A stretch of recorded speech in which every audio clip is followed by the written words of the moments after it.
మాతృదేవోభవ, పితృదేవోభవ. నేను మీ శ్రీధర్. ఇప్పుడు మనము 16వ తారీఖు జూలై నెల 2025 నుండి 31వ తారీఖు జూలై నెల 2025 వరకు గోచార ఫలితాలు ఏ విధంగా ఉన్నాయి అనేటటువంటి విషయాన్ని మనం సశాస్త్రీయమైన పద్ధతిలో తీసుకునే ప్రయత్నం చేద్దాము. ఇందులో నా కవిత్వం కానీ నా పైత్యం కానీ ఏమీ చేర్చబడదండి. కేవలము శాస్త్రము ఎంతవరకు చెప్పబడిందో అంతవరకు మాత్రమే చెబుతాను. మీరు ఇది గమనించగలరు. ఓకే. ఇప్పుడు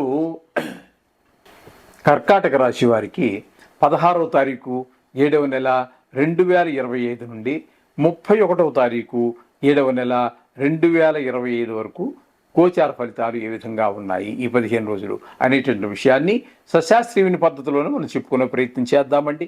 ఇందులో మిమ్మల్ని ఏదో ఇంప్రెస్ చేయడం, అంటే మిమ్మల్ని ఏదో సంతోషపరచాలి అనే ఉద్దేశంతో మీకు లక్షలు వస్తాయి, కోట్లు వస్తాయి, అమ్మాయిలు వచ్చేస్తారు, ఇట్లాంటివి ఏమీ చెప్పడం జరగదండి. శాస్త్రం ఎంతవరకు చెప్పబడిందో అంతవరకు మాత్రమే చెప్పడం జరుగుతూ ఉంటుంది.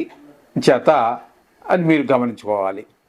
ఓకే అండి. ఇప్పుడు కర్కాటక రాశి వారికి జన్మంలోనే రవి బుధ 2 గ్రహాల యొక్క సంచారం జరుగుతోంది. ఈ జన్మంలో రవి వలన కానీ బుధని వల్ల కానీ ఇద్దరి వల్ల కూడా ఉపయోగం లేనటువంటి పరిస్థితి, ప్రతికూలమైనటువంటి ఫలితాలే మనకి ఇస్తూ ఉన్నారు ఇద్దరు కూడా. రవి అక్కడ ఉండటం వల్ల ఇంట్లో అందరికీ చిన్నపాటి జలుబు, దగ్గు, ఇట్లాంటి చిన్న చిన్న జ్వరాలు ఇట్లాంటివన్నీ వచ్చేటువంటి అవకాశం మనకి స్పష్టంగా గోచరిస్తూ ఉంటుంది. అలాగే మన ప్రవర్తనలో కూడా ఎక్కువగా చెడువైపుకి ఆకర్షింపబడుతూ ఉంటాము. ఈ విధంగా అంతా ఉంటుంది.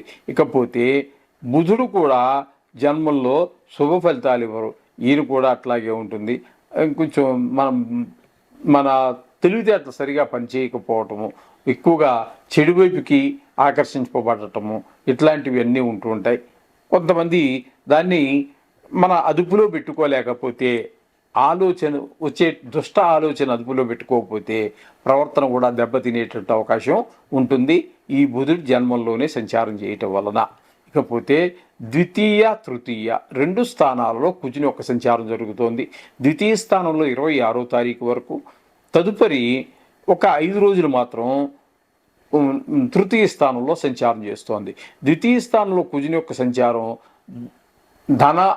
ధనం రావడానికి ఆటంకం ఏర్పడుతూ ఉంటుంది. అంటే రాబడి తగ్గుతుంది. అలాగే మాటలో కఠినత్వం పెరుగుతూ ఉంటుంది. మామూలుగానే సహజంగానే కుజుని యొక్క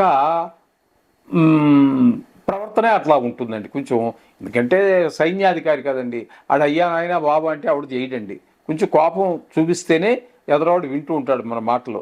ఆ విధంగా ద్వితీయ స్థానంలో కుజుని యొక్క సంచారం ఆ విధంగానే ఉంటుంది. అనుకూలమైన ఫలితాలు ఉండవు, ధనం రాదు, కోపం కుటుంబంలో కూడా కొంచెం అంత హ్యాపీగా, అంత సంతోషాలతోటి, సుఖ సంతోషాలతో గడిపేటటువంటి పరిస్థితి ఉండదు ఈ కుజుని యొక్క ద్వితీయ సంచారం వల్ల. తదుపరి తృతీయంలోకి వచ్చి ఒక 5 రోజులు ఉంటున్నారు. ఈ 5 రోజుల్లో తృతీయంలో ఉన్నప్పుడు మాత్రం మళ్ళీ ఈ ద్వితీయ స్థానంలో మీకు ఏమేం చేశారో వాటికి భిన్నమైనటువంటి పరిస్థితి అంతా. ఎక్కడికి వెళ్ళినా మిమ్మల్ని ఆదరించడం, మీకు భయపడటం, అంటే మీకు ఒక గౌరవం ఇవ్వటం, అలాగే ఇంటి వాళ్ళు, ఇంటి పక్క వాళ్ళు, పై వాళ్ళు, కింద వాళ్ళు, మీ స్థాయికి పైన ఉన్నటువంటి వారు, మీ స్థాయికి కింద ఉన్నటువంటి వారు, వీరందరూ కూడా మీ ఎడల భక్తి ప్రపత్తులని చూపించడం ఇట్లాంటివన్నీ కూడా జరుగుతూ ఉంటాయి. ఇక తృతీయ స్థానంలో ఈ విధమైన ఫలితాలన్నీ కూడా మనం చెప్పుకోవాలి. ఇకపోతే 8వ స్థానంలో రాహుగ్రహ సంచారం జరుగుతోందండి. ఈ రాహుగ్రహ సంచారం 8వ స్థానంలో జరగటం అనేది కొంత ఇబ్బందికరమైనటువంటి పరిస్థితులు ఏర్పడుతూ ఉంటాయి. కొంతమందికి సడన్గా కొన్ని ధన నష్టం జరుగుతూ ఉంటుంది. అన్నిటికీ కలహాలు వస్తూ ఉంటాయి. అలాగే కొంతమందికి పరాభవాలు, కొంతమందికి అవమానాలు పరాభవాలు జరిగే అవకాశం ఉంటుంది. కొంతమందికి ఇందులో మనం చెప్పుకున్నాం కదండి, ఇది చాలా మందికి జరుగుతూ ఉంటుంది కాబట్టి కొంతమందికి కళత్ర పీడ జరిగేటువంటి అవకాశం కూడా గోచరిస్తూ ఉంది 8వ స్థానంలో రాహుగ్రహ సంచారం వల్ల.